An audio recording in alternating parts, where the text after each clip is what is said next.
December ni som pariat thotran ni khan ZPM chuan chhungin khom naiin he huna thu soitu puwan lal hlana chuan in thlan ma khan voisom ni pasari chu corruption katilowang ti kasoi mana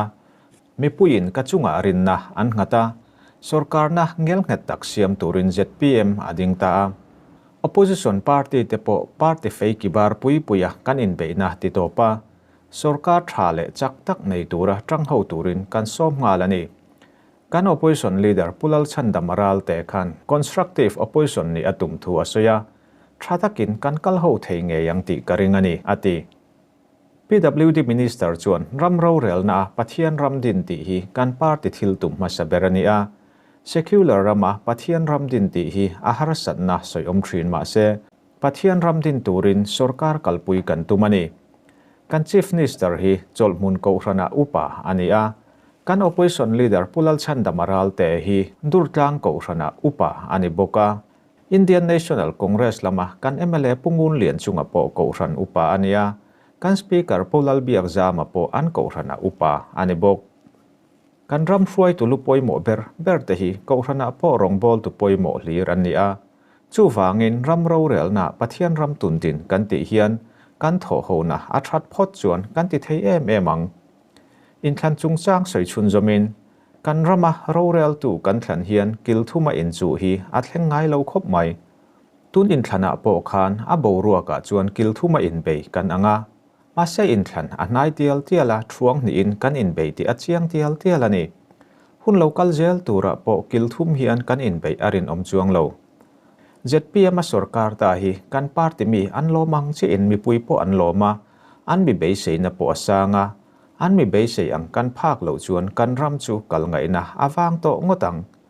kan politics kheldan po adang theta thalai ten ram ta na thatur ram veina an ron nei lian chotial tiala in social ringot hi an ngai sang to lo in social tamna hmuna pianga kan chakemo ti turin kan om sum ma thea in thlan ma chon hian omjia anei thui to lo hle ti achianga bial tin deuh thowa kan king puiten sum an chelek chung khan sum wanga chak an tlem hle ani ati bok he huna hian MLA ata na thlan thar Pulal than sang ale pu PC vanlal ruat ate point thu an soyani tuna chuan an thu soi lo ngai thla to ila tuna hian thu soi kan ngai thadon anga hey pu vanlal hana honorable minister PWD transport le adang thepo chang thova kan som don ani hi poimo na de maya ne ya retreat kan ne ya trong trai pol group buat sain chuta chuan corruption practice lova zoram siap nuam turle kan rama dikna alo thlen theina tura mala turin kanin chalen tlanga kanin soma kanin choutona ti chuan a thok loka abiala publicly in corruption katidon lo ti asoi tup maya kha ari ring hle ne kha chutianga han out chuak masa kha voina hianin kan zinga thu soi turin kan somani hale welcome on dena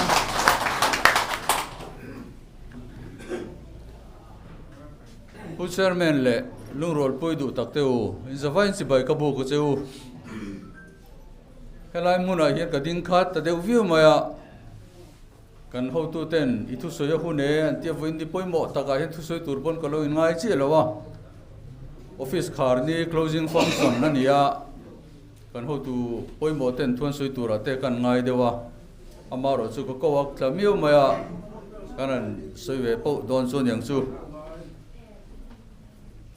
kan chairman khana soya ani hian thil dang dai deuh tak ma heron introduce maya a thaga ti deuh mai chu in dam tlang em ti dam tlang e porto kana ti bel hi anuam ka tia ka thu soi nun beri ka ngai to wangwanga corruption ka tilong ti ka soi voi som pasarina khaning ka re ta yan are video to ni in than ma hian corruption tilo turak mi puima ka so hi voi som ni pasari vel nin ka ria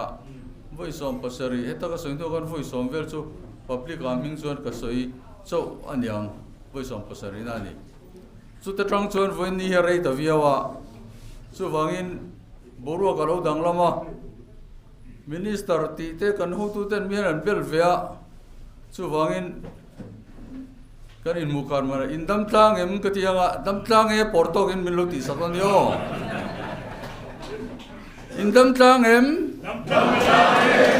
avan do me ka song chang tlat in dam tlang em avan do am tak em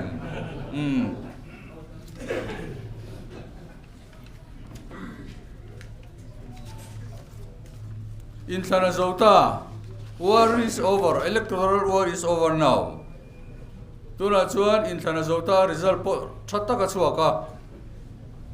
ZPM in MLA somni pasari kan nei ni aro pui khop mai ti chuan tuna tang chuan Mizoram tan na thok tur kan ni ZPM adin na chan chu sarkar ma sa te kan soitrin Congress le MLF ten kumsom ni chuang ro an rel chu ti sung chuan Mizo mi puite ma son na lama na sa takin kan tui hal na ma son lama kan tui hal na arti relo wangin mi thathem ngai zual ma son na tui hal zual ten ZPM kan din ani kha ti chuan chu ZPM chu mi puin rin nan hata in thana majority nei sarkar na siam thei kan lo ni ta ni sarkar na ngel ne tak siam turin ading ta adin san chu Mizoram siam ani angin Mizoram thei patopin kan siam don ani tin opposition party te po election azo to a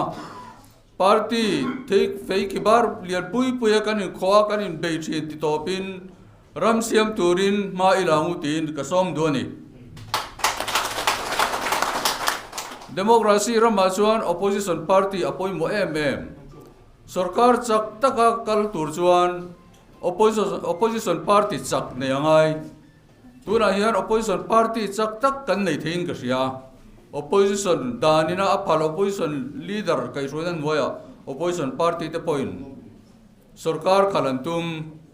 se sonnung berakan opposition party leader Pulal san damahral te chuan sarkar richatakin kal ro athazong in kan khaldon chu constructive opposition kan ni don asiam thatur kan ni don atiani alomum kati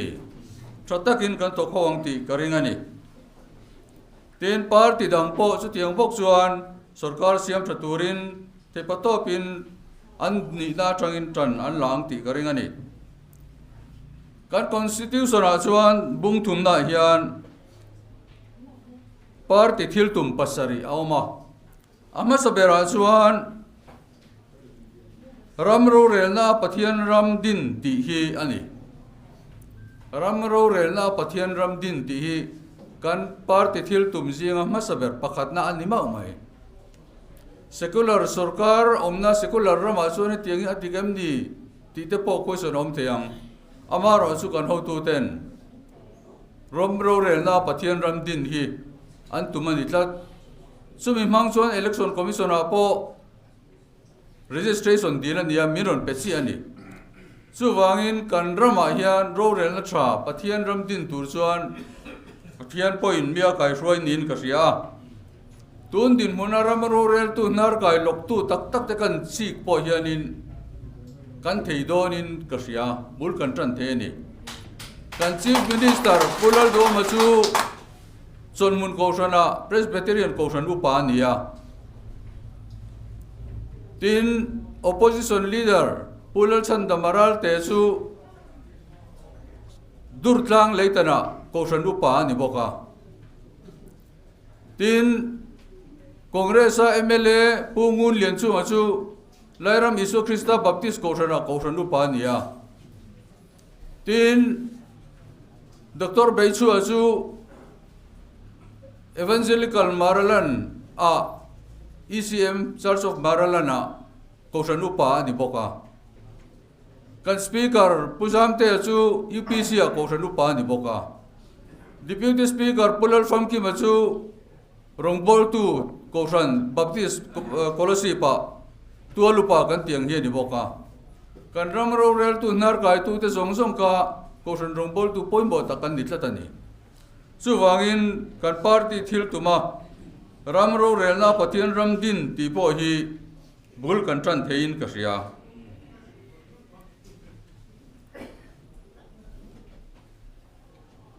thil hi chen ka chuan kan chik vak lowa kan party thandan hi amak katia tin in than kal to te po han thir tai la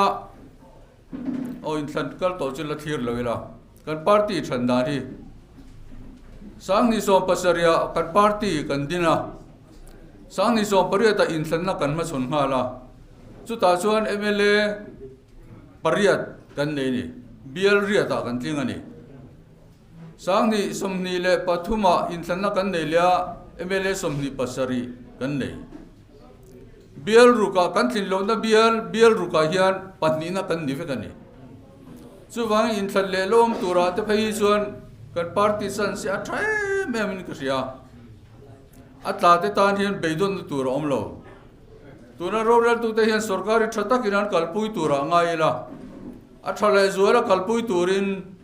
mi thiam jok le mi fer jok ten lo chu ka kan party po ki in than lia po ke ma ni na kan zir chuan sarkar le tur kan nin ka ria Mizoram in than kal to hian part election kan ma chon to hian kilthuma in chu hi awang reng khop mai saka zakwa somsari le patnia UT sarkar kan thanga congress le nilo mizo union le congress anin beya saka zakwa somsari pariat le somsari le pakwa khan PC le congress party anin beya saka zakwa somriat le palia PC le congress bok saka zakwa somriat le pasaria MNF le congress anin beya MNF an lo len khan PC than kha thutlat mai ni a top de utlat mai ni ti chuan in than kal chho reng negligible din hula ka party hluenia kan oma kan be dong chuang lo nga kan ne ma se kan ngak chuak zo ta lo anu a pe chuan PC na kan tho pui party po kha kan sarkar zo ta lo ni chu wangin triangular fight hi aum mang lo ni kan his political historical to khan tun in thana khan gun ta kan chek chuan a boro ka chuan triangular fight kilthuma in beida angina kalani ma se internal tel result chu khan state fight in kan local rengani ti kha alangani congress kha negligible anni an thomaring viau nain mi pui thinlung an tlanat tlat to lo ni chu wangin in tlan lom le tura phe hi chuan chiang takin party pani in beina ani donin alanga tin party lian tak pathum bi aum le theivak lo chu wangin in tlan le lom tur ang chowa te po hian kan sarkar nge yang ti hi ari nomani tin tur truma kan chak dana hi politics thipui tun anga na hian ala tle nga in ka salo pural deng an independent movement an kai ruai po kha athom an viawa amaro chu tuna thipui lo tle hi atlukin ka salo wa tin saka sa ko somriat le paruka alo kir lea remne le mona kan de pulo deng lo ho boru ka asang viawa puthena lo chuak te po asang viawa amaro chu khang boru ka thlir ve dan chuan khuang puite thu soite zai le lama movement siamani tuna movement thipui politics kal ero hi chu amu theilowa are thup maya kan chak zia khathina zia kha mitin hu theilowa bengin se thei hek lo ni ma se anna em ani mi thin lung herdor khopin thi khana ni congress MNF ruung tak te khanin an party phasanin ZPM aron vote la ni party enrollment kal angin kal don tel kan party kan vote buka a phareng reng lo thalai ten politics an ngai to kan tia politics an ngai to ni lo an ma ko le ram ma ko an ngai to ZPM an vote me ni ZPM he be senan me sang e me mani chu tak su ke ni poina kan film khur de tur chu ani ta ni mi puin ke ma de be senan de na salutu ZPM pa candidate ating kan lomang che hian mi pui neutral hi ZPM sarkar asiama ZPM MLA ten thing an lomani party an nei loma se kan party an ti ve chut kha ani ta ni chu van ke ma ni hian an be se sang ma sarkar po kan film kur angai hle ni an be se ang kan phak lo chuan mizong namtanian poina sa tak kan khoi don ani hian ka sia kan party tan poi cho po ni lo namtan poi atling phain ka ring ani achan chu bel tur le be se turan nei to lo ke ni han be se na an ngata ni ke ni apon be don chon kal na turan nei to lo bloody revolution te hi kan ma bak ani lowang ti hi asoi thei lo ni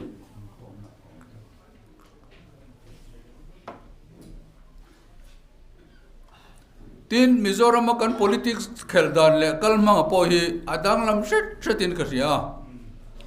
tun ma chuan party soi tu te trong kam thiam takin kana in sela kana in short fel thina ho hoin kan lo dong song ami puin vok pui po ni se ka vo dang ti ang thiu ri kha kan ni pong ni thin ma se tu ra chuan adang lam to a thalai te hianin ram ta na thatur ram ve na hi anon nei to ni chu wangin kan politics kheldan po hi in social remote hi anilo ram ngai tu na hi an nei thleng to ni chu wangin party in social na kan opponent ten min social tamna piang akan kan vote kha pum tla thian ka ria ni tin chu chang ni lovin poisa money power te po hi tun ma angin poisa yan thila ti thei to lo kan soi thina lunglea municipal council kan in thanga kan solita alelama poisa len na sa zia kan thevek poisa khan omzia nei lo ni zemaboka local council kan in thanga chu tiang bok chu ni tuna MLA kan in thanga keni biala chon poisa leng viau ni amaro chu an chak chuang lo chu wangin poisa hian athil ti theine khoimo lai a chuan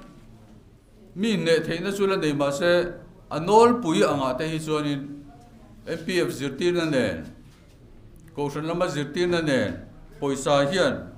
omzia nei lo thui le to ni ti kha alangin ka ria ni to trum in than hi MPF ten public meeting joint platform ten bot saya chunga chon thei patopin kan tang tanga tin vote share le vote thak in kar kha arei lu tuka a candidate tan chon a hreu mang reng a nuam mang reng boka mixed feeling kan tiang hi kan nei kai po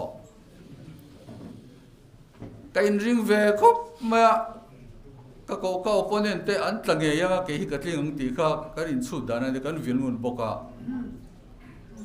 mà xem cái opponent cái ai hiện thì này ring zo cắt mà anh đi thấy cái cái gì rồi à cái giảm lên thì nó vô tháp to nó giảm cái ông gì ấy ông thui lâu không mà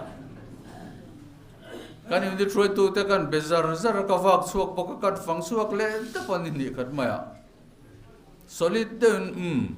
cái giảm lâu cái tiếng đòn anh đi in ring em bị anh ta dọc tu anh đi cái hậu tu tên kan ting an ti but tina khoi ama kan chen nom lo kan tla lo katia tui ta ken kamule theita result lo chuaka sanga em ka chon kan nena ni kha ka ring lowa amaro sa lo ting le reng maya kan ho tu te in thorim zara ni alom khop mai nena kan changa kan an tling ve a ministry form ten ya kan ho tu ten Minister di turten minan langkaya amu mangla ma po kan man lo du tu sam po kan sam phak lo ram a kan lenga dan thiam te po har khop maya officer lian tak kan pu thin te kan ka pu te min run ti ve ta pe chu ke ma ni min address ti poi kan lo se to mang lo wa em kim pin zir chop ngai kan nia PWD te pe chu department lian thuak tha khom nan nia ke ni te la hi rule of 3 le percentage so dan thiam mang lo kha kan nia thiam na te pe chon kan tha amaro chu tum kan nia ram siam kan tuma PWD chuan in sakte kong tha te nei tur ti kha ka principle chu ni maya kan kong seli tuk te sarkar in thatta ka sak te kan du do na chu tiang tur chuan sarkar na tok te po an fel khop bi thiam ong khom an nia sarkar na tok te chu chung man thiam an tul ani maya man thiam kan tumanga tuna po kan in dor zau zawa amaro chu mi puiten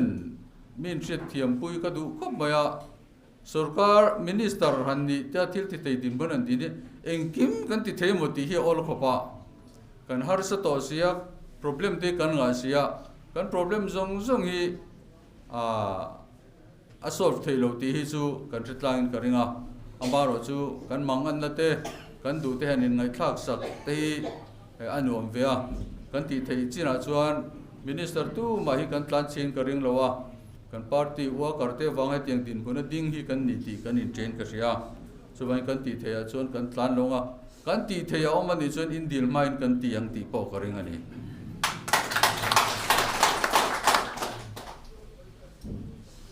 party office te po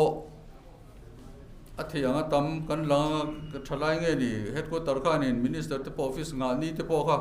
siam chu ti te kha anin ka ria chuanga te chuan party kan hun ro her chuan party office ate chiang le zolen kom theite na thokho tur te infin so tur te point kan omanga en poni se mi pui ta kan ni party ta kan ni party kan phatsan lo party chakturin te pato pin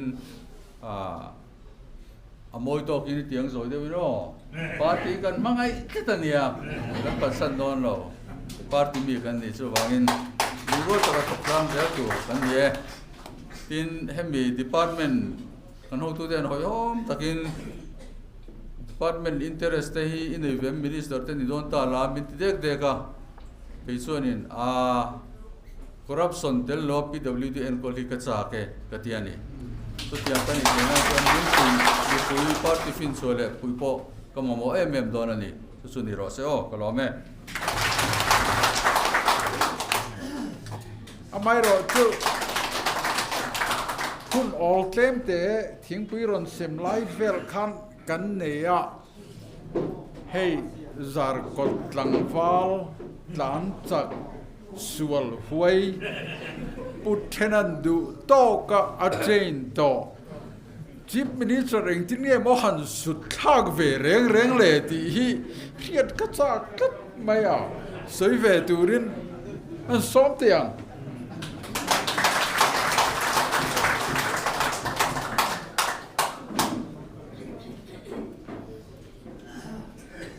tuna kan chief minister lo ni ta pudo makha anan ban thut ma ke ni party headquarters satang khon le zela dikhol khop ma ya mi hringram han chua mai po kha cha om khop ani amai ro chu kha pathia ni na ZPM aron ti ZPM le na a chen chila ni ti lo lan na kha alo ni le ta heti em ti in ama hek tu te zirtir isua zirtir za chom pati ngot mai han ni chawa chu tiang ang tak maya kan party bin han ti ta kha amma kan supporter kan ti zong te po kha thok le khata khan anon ding ka le ta woi maya ti chon kan workers thatak tak te kha ti khanin aron kal chho le ta zel ania tiang chuan tun hi kan lo thleng ta ani he kan kal ko ma hianin kan hria ta kan thei hil mia lo tur chu eng lai po in he party hi pathian chen chil eng lai po kan pastor kan reverend ho rualin ani tin a hu ho mo malin a mo trong try and run thin ani a chumi piarama chuanin kartin hetilaya pathian hena he party tan de ram tan mani tan in hlan na trong try pol ho program ala ombok ani chuwang chuan kan ro rel dan tu te kan kal dan tu te a pathian kan ro na ngai le a ke nge po hi ai zo li suana he ka dingang tun trum hi ding lo mai la ka vui lo ti khopa ril ru lo siam fel to amai ro chu pathian rem ro chu dal ro la ni lo nia ge a to pa sotilaya kan ding ta a ti chuan en tinge ma kala kang hetilai bial hi kalo la vil mi si lo ka tia pathian in fin na rem riat na minon pe a ti chuan in house to house ka ti do na piang in ka ti na veng tur unit te jing cho ein unit dangkal phal lo anti ta tiang chuan in mel riat ton na pa le campaign ho na kan nei thina chung kan campaign don re reng chuan kan trong try ma sa zia ti chuan in kan ti to pa kan trong try de thina tiang chuan in hun kan mang ani chu pathian in amal soma mi te thin lunga ZPM du na le ngai zon na an lo nei thuk tiala ke phei chuan ka in assess dana chuan sang thum zanga thing tura kai ngai fel to ani han kala office reception counter ta min lo ring lo trana president room kan thek tha nge han te ha chiang sa kan te ngon ko ti mai lo han thui mi ril te te mi oi lo ti ha re oi sia ni lại hầu đất mai thì là tí cái chi rằng đây cả họ cái kinh đôn lốm kan ti po hiet tập tập còn mua hít theo với thu mi giọt thủy nào mà sẽ anh nào cái dân tu cái này hí cái tiền thìn chứ tiền xưa nên âm hồn cho cần chiêm em mà tiền tắc xưa nên assessment bộ ulu tắc khen kan là renga chứ ta cái assessment cái tol về ta này in khana lâu nay chawa sumpai ron luang lut tran na khachu anak mai pathian hi ke pon ka aw ve fo mai ni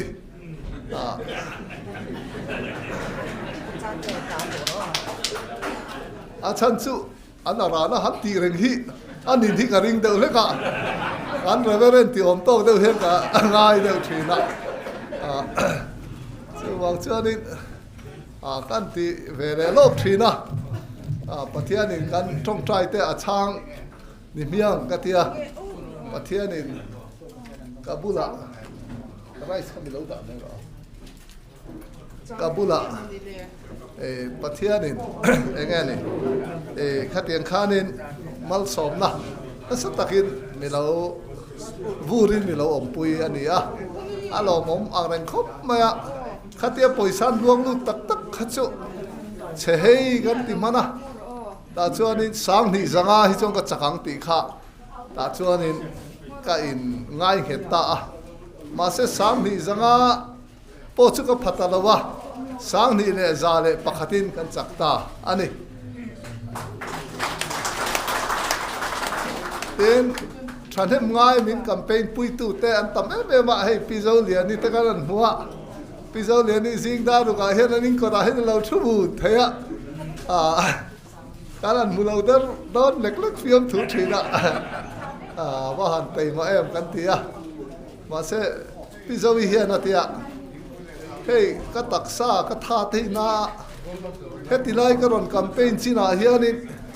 khatiang song song kha zuk bo mo le atia ke poi ka ni tho hi kan leader pula phei chon ka soya ka pu kan ti chin photanga kan khatvel kan tianga kan hi vel ka theilo choi ron chun zom mai do nyo ti thoi nia he ka chua ka tia makang reng tak mai chu ka chua ma khani chung lam pang kha kan connect ve le ringota chon lalpa ka dam ti ro ka tia chan na po chu ka ngak nge ha lo po chu ka lo kan chuak ta chom mai kha nia lalpa khan mi lo chang te renga deng chu ni som sari le pakua hun ka vamanga ni som nga panga kha house to house in hun ka mang ani mi te min mu dan na min ti dan te ka ba lu ni tangin alunga thalawa a campaign rei the lawa ti tang te khan PR khan ni lo be nga la be na chi rang kan nga khopa ma sera thil pakhat chu kan chief minister hi engangin nge nia campaign strategy le a campaign dan hi enanga e katia chumi a cha kazira ama test na chinga ka pe a chi khat ka pe ma sak ber chu tu ma party kan lo tho pui thin ania nang hi ka lom nu don che te ngot a te ka lom nu don che ni mai katia aba boy tha ko mo le te au ka lom nu don che poisa bin pe nga ti cho ni tha kan la nga I thala khi kan the dar pokang katia vama ko be mo le tia ku the na khai zui thin lo mi wa doi ve a katia zui thi ne ka doi lo kan tiang atia ti cho ni huai ta khom mai ta chon tu na election a agent tur hemi pa hi ni bang he ani testing na tur kha pa de rek sok khangai ta ta kan han tita kami kan nom nu ta kan han the dara khan puzoram thangana ari ek dan kha uluk takin kan ena chuta kan han ena chuan kan bi renga puzoram thang ai soft target ani ai na na hi sumani te kha alang ta thu soya aizoli suan MPF in min ko khoma rin ai khanin ka soi thamani pastor hole MPF ho rual khan min salep riawe tha kha in la pui sum sum ma chori kha ta tran kha jon an tri tlat maya thu kha soi mang lo wa chu wang chon ai ha na kha enge ni thu soi thiam kan ti orator ra kha kan da bo sak ta phota chu ta chon a sum pa ya kha ani ta kha sum pa ya kha na sa takin entige kan beng kan tia strategy khang kan han tia a uak deuh zela tin MNF ho lom lo ho le kha tiang reng kha kan kom mai lo an ril ruan in siam he nu chaw kan kom thi na a chan chu tir te kom hianin an lo lom le man thi na ti chuanin kan eng lova kha tiang ang information na khan anin bul nai bi te kha chu poisa te kan hmanga de ni khata zanga te kan pe hoina tunge leng hoina khoyange kal ti te kha tiang kha kan dong renga kha tiang khan kan an be ya kha tiang kan an be nu kha chuanin bo ruak kha adang chho yo zel ania chu wang chuanin puzoram thanga kan be da na hi strategy hi chu chung in khom lem lo soi chu cha kom khop mai chi sang in kan be na sa an block president hi fel khop ma kan ko ma no pang te si va fel em ka ti fel ka ti na point sang kan soi te kha chu heng chu la ne pang ik shema yang I ro bet hi mak ka ti ka rap sual da na ti I ra sual fei chu ni ki tai ni regot ka ti ni kha chan som poi ngai to lo I than tu MNF reng ro ka ti kan u pa ni na ti kha kan MNF ti ta ni chu tiang wel cha ni thi kan be na sang reng khop mai strategy ti khang kan manga tin kan workers te satilaya kan unit suai tu tele kan member reng hi nominal member hin omlo active member hin vek mai no pang theng mai khanin mak em chu hei pathian mal som ZPM ina don na lan na sat na ber ning ka ria an thok teima an rim em mai ni an thei tok thewa ma an la kan tan chuan mal som na ri ra ni ti kha kan sai du tin hei pathian de kan ho tu te du sak na zara cabinet minister te kan an chel ria abiak dom pol chu kan ni don nia kan ho tu dang te chu ngel ngo lai ti fo mai do na chu bang chuan in mang an do pi kan he na local mai ro in dik na cho ka tran bur mai don sewa adik lo da hi zo min ti tir tum mak lo ula ei kan ha chan lai central hall de wek mai nia về ti min chan tir lai chu ka bui de lek lek ar lam pang lo ha de mas ku so da da win ale zel do nan ti de wa dang chu chu wang chu din kan lom thau mai chu wang chu din lom om leng ka sia tin kan party hi they want to try a big trend kan ni min be don ti hi riat to tin kan ma VC te la in than no chi rang rang ron of don world fair thengin om don heng te poi kan riat atha anga heng tur ta ne ka in pu cha po ngai tin in bet rei to kum tam tak pu chu nga ta phei jang kum som thum chuang ve ran tianga khani engemo an in ti sak zum zum thei te po ala om lo de mai thei amai ro chu in chiat in that ten min ron thil ula kan lo lan ve khan thenom kho vek te khan ngai sang chu lo ma le te ro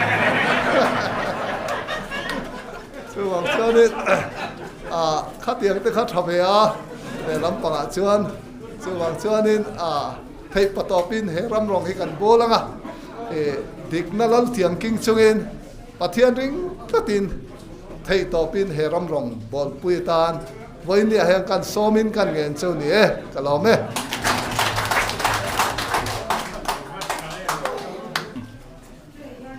chairman kalome ei voin ni office khar ni kan thleng ta reng maya alung len thak vio do na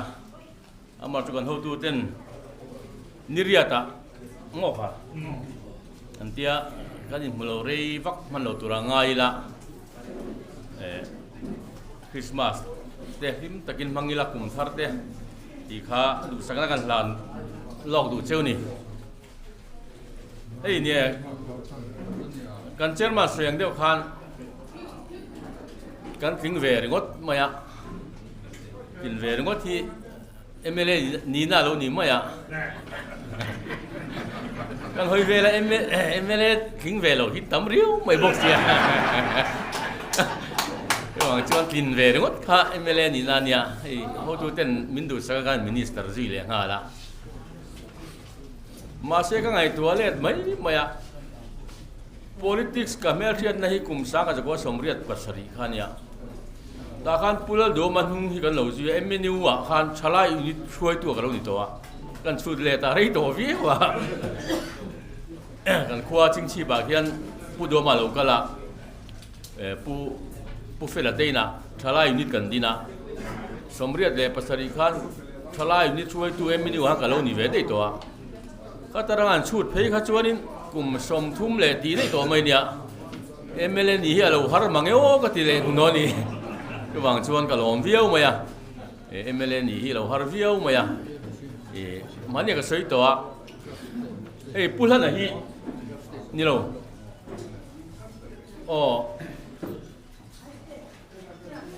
sang ni le pathum khan MLA din ka tuma da chuan kan thian pa khan ka lo ding jok nge ti ka kiana tui ku lung pho bia la ani lai nia chuan sang ni le pariat khan pulan na hian kan thok hoa pulan te hian ding jok ro sen tek pulan na ka pui le ni sang ni pariat khan chuan sang ni song pathum khan MLA candidate te kan chang ve a kan lat la zui le nga la chuan sang ni song pariat a kan ti le hi ZPM a kan lat la zui le ngal bok ani chuan ka tuma tang MLA ni ka tuma tang chuan a voi ngan ve la MLA ka ni cheu ni chu sang ni pathum tang a din tum to ha kania a voi nga na hi MLA kan ni kalom hle maya ani phave lo te ero chu ka tor pui via wa hi kan thian tha te vene po ni ve nge se kan du ho hi kan thian tha te ka aka khi a lo khom ko angreng khop maya aka khom zia kan lo the to chu wang chuan ata kan thian te hi ka lei na tang reng khop mai ka khongai via wa amar chu beila beinon lo ti ne ke po anga a voi thum na ka thling to kania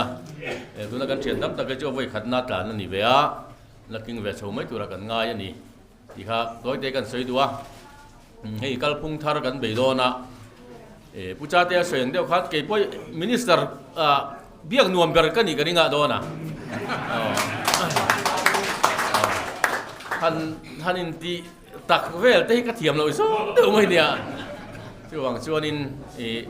กันมินิสเตอร์ดังเตะเนี่ยในอินเลงอันเราตีลงฟักเราชื่อเนี่ยเพราะกันเนี่ยเราก็เลยอินเราหลงไปชื่อกันไม่ใช่ตัวง่ายละลิมตะกินคุณกันมังเชาวงามมาจุกันตุ่มรำรอจูรำเสียมกันตุ่มเดี๋ยวตัวชกันตัวอินหาเขาตักโดนเลยมามาคันมินิสเตอร์นี่กันจากเดียวตัวเราจูกันมินิสเตอร์จะอะไรกันไงตัวฟังกันดวงเห็นกันน้องเลสีลงตีเราอมเรียวตัวไม่ตีหันมุดไปตุยเราจนเด็กตาเขียวมังเร่งวิวจางจวนตีตูร์กันสวยเห็นเสียตีตูร์กันงาเสียกันตีตูรังกันตีเทเราเราไม่ช่วงชวนอินทรงใจปุยต้นหงมุตีก็ใช้ดัวกันมินิสเตอร์ส่งเตะมันทรงใจปุยอุลารำตานเช่นฟ้าผมตะกันหากันถอดเทียนดูรินปะเทียนเห็นฟินนะกันมาหมอฟินน่ะมินดิลปุยละดูไล่ไปจุกอินริงเหลเดวารินนักกองอาปอยัน